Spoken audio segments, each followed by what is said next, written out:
느부갓네살의 왕은 천하에 거주하는 모든 백성들과 나라들과 각 언어를 말하는 자들에게 조서를 내리노라 원하노니 너희에게 큰 평강이 있을지어다. 지극히 높으신 하나님이 내게 행하신 이적과 놀라운 일을 내가 알게 하기를 즐겨하노라. 참으로 크도다 그의 이적이요 참으로 능하도다 그의 놀라운 일이요 그의 나라는 영원한 나라요 그의 통치는 대대에 이르리로다.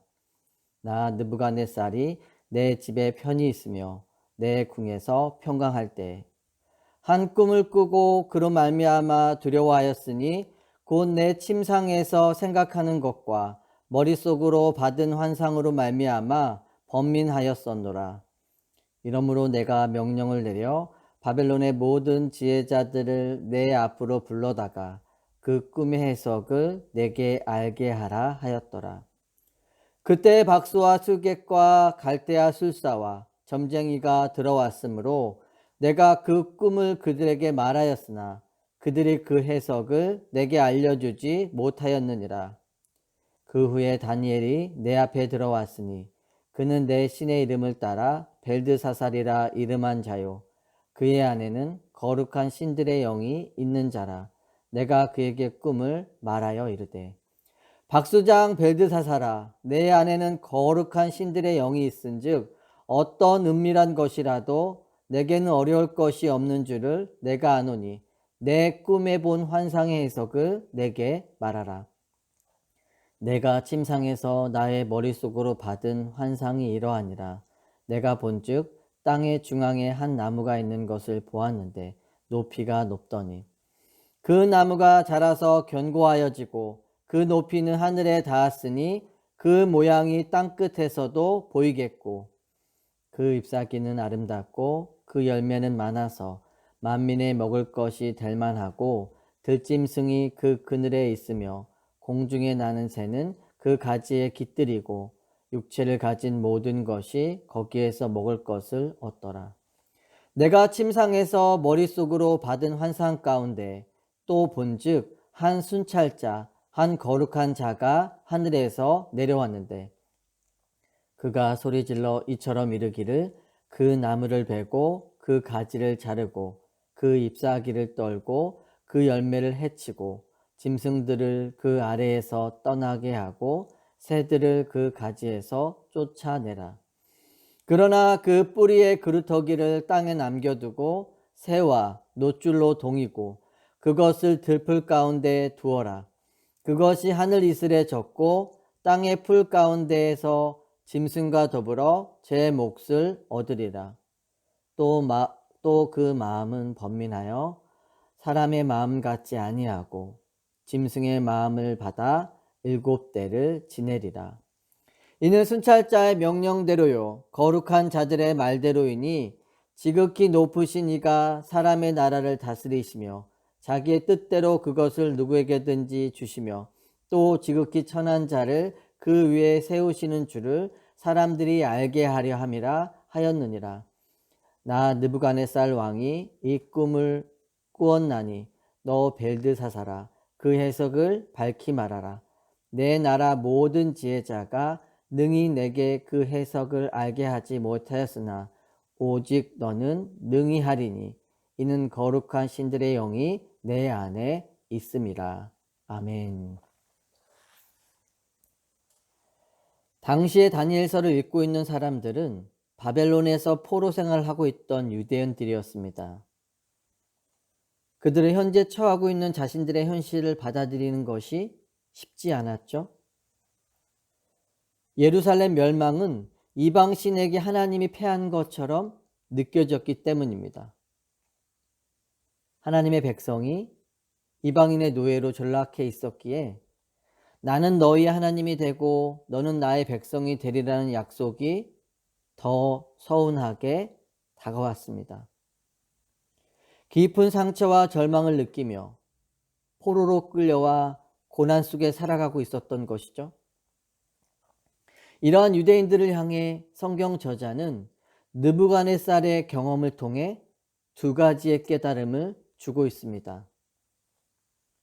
첫째는 모든 역사의 주관자는 하나님이라는 것입니다.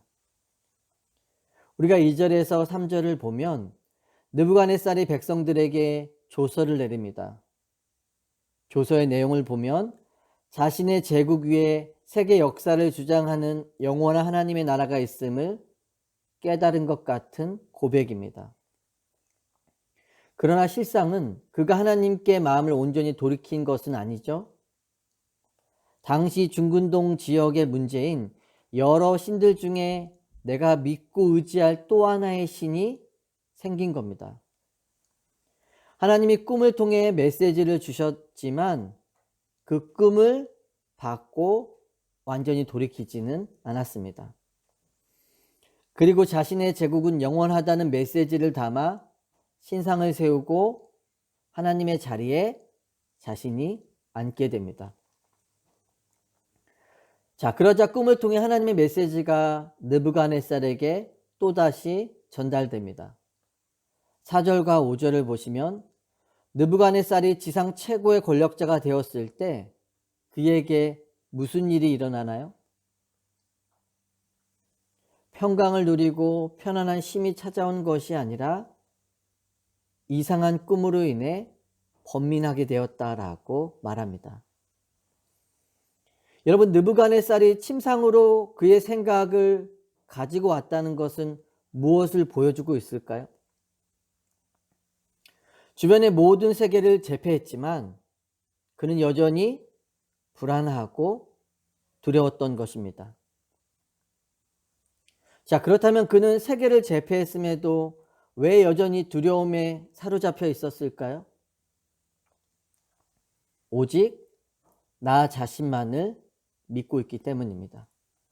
우리가 4절을 보면 반복되는 단어가 있음을 보게 되죠. 나 느부갓네살이, 내 집, 내 궁, 나의 소유. 느부갓네살이 자기 중심적인 사고의 틀에서 여전히 벗어나지 못한 것입니다. 내가 모든 것을 결정하고 책임져야 하기에 늘 불안함과 두려움에 사로잡힐 수밖에 없었던 것이죠. 천하를 다스리고 있었지만 내 꿈도 하나 다스릴 수 없어 번민할 수밖에 없는 존재가 우리라는 것을 보여주고 있는 것입니다. 중국 청나라 황제들은 자금성이라는 엄청나게 큰 궁을 짓고 그 안에 살면서도 밤에 몰래 잔입할 자객을 피하기 위해 매일 밤마다 자신의 침실을 바꾸었다라고 하죠. 그리고 그것도 모자라서 성 안에 있는 모든 나무를 다 베어버렸습니다. 언제 어디서 찾아오고 내 제국이 어떻게 무너질지 모른다는 불안감 속에서 늘 살아갈 수밖에 없었던 것입니다. 우리가 잘 아는 시편 127편에 보면 여호와께서 집을 세우지 아니하시면 세우는 자의 수고가 헛되며 여호와께서 성을 지키지 아니하시면 파수꾼의 깨어 있음이 헛되다라고 이야기합니다. 여러분, 이 인생은 우리가 노력한다고 해서 노력에 대한 결과를 책임질 수 있는 것이 아니죠.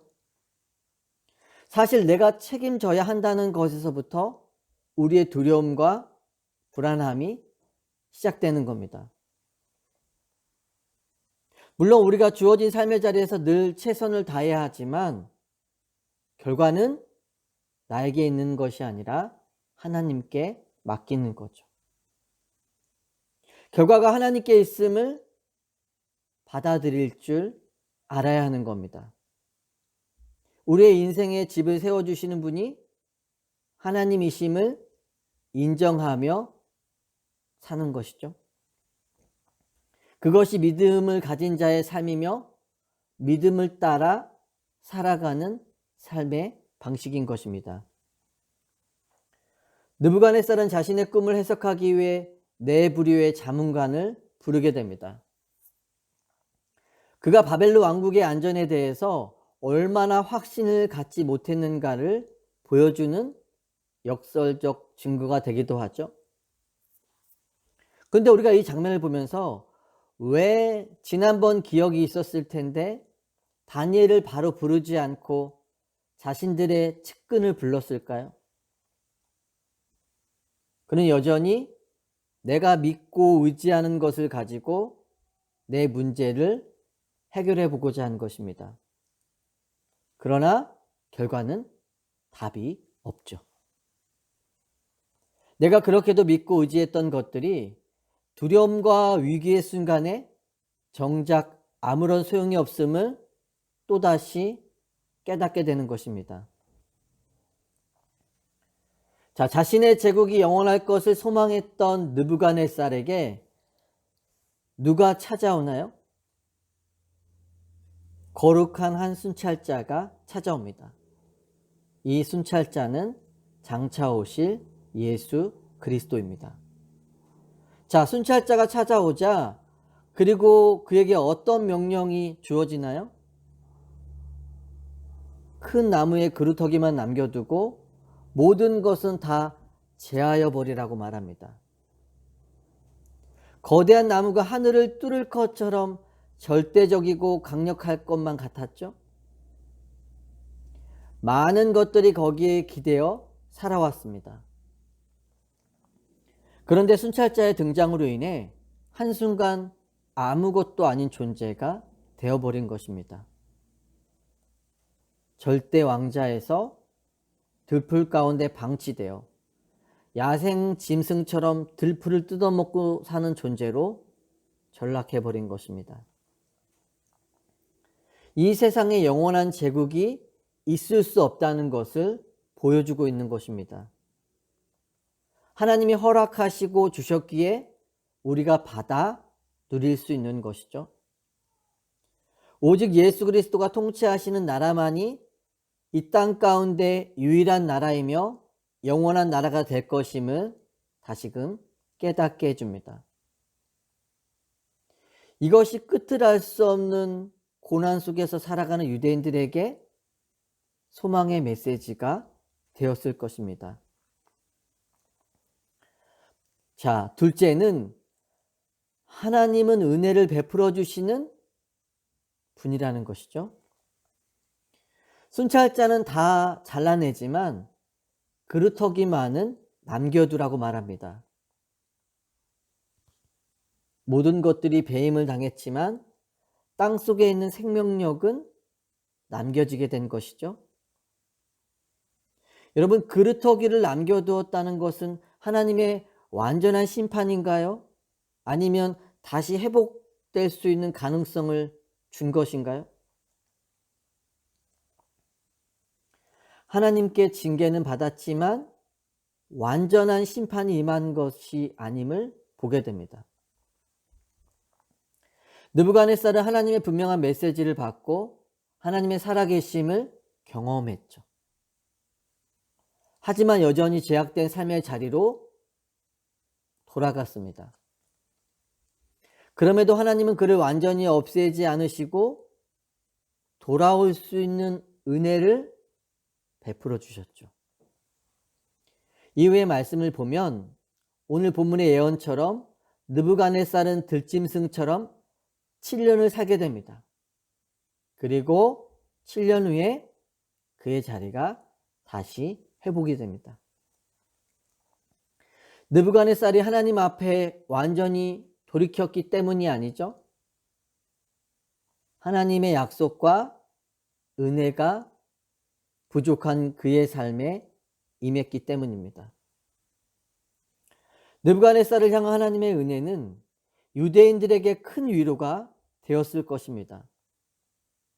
느부갓네살처럼 하나님과 우상을 겸하여 섬기고 죄악으로 인해 이렇게 비참한 심판을 받았다고 생각했기 때문이죠.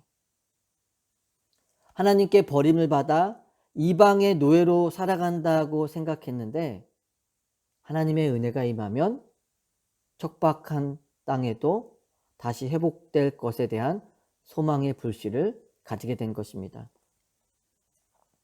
하나님께서 약속하신 것에 대해 반드시 지키시며 택한 백성을 끝까지 버리지 않으시는 신실한 분임을 다시금 깨닫게 된 것입니다. 이방인인 느부갓네살을 향해서도 하나님의 은혜가 임하고 있는데 하물며 하나님이 택한 백성을 버리시겠냐는 메시지가 담겨 있는 것이죠. 그리고 이러한 메시지는 오늘을 살아가는 우리에게도 동일하게 주어진 메시지입니다. 우리도 하나님의 은혜와 능력 안에 살아가면서도 하나님의 영광이 아닌 나만의 영광을 위해 살아가는 자신을 보게 되죠. 교만과 이기심으로 가득하고 내가 왕이 되어 모든 것들을 결정하고 책임지려 합니다. 우리의 상황이 안정이 되고 삶이 좀 괜찮아지면 영적 안일함과 타락함이 순간 찾아오는 모습을 보게 됩니다. 마치 이후의 삶에 순찰 자를 만나게 될 일이 없는 것처럼 자아중심적인 삶을 살아가는 것입니다. 그러다 또다시 죄악 가운데 쓰러져 있는 나를 발견하게 되죠. 여러분, 그때 우리를 다시 일으켜 세울 수 있는 것은 무엇인가요? 내가 하나님께로 돌이켰기 때문이 아니라 변함없는 은혜가 우리의 연약한 삶의 자리에 부어지고 있기 때문이죠. 탕자가 깨닫고 돌아오기 전부터 그의 삶에는 이미 변함없는 아버지의 사랑과 은혜가 부어지고 있음을 보게 됩니다. 그가 아무리 깨닫고 돌아와도 아버지가 받아주지 않고 그를 긍휼히 여겨주지 않으면 그는 여전히 탕자로서의 삶으로 끝날 수밖에 없는 인생이었죠.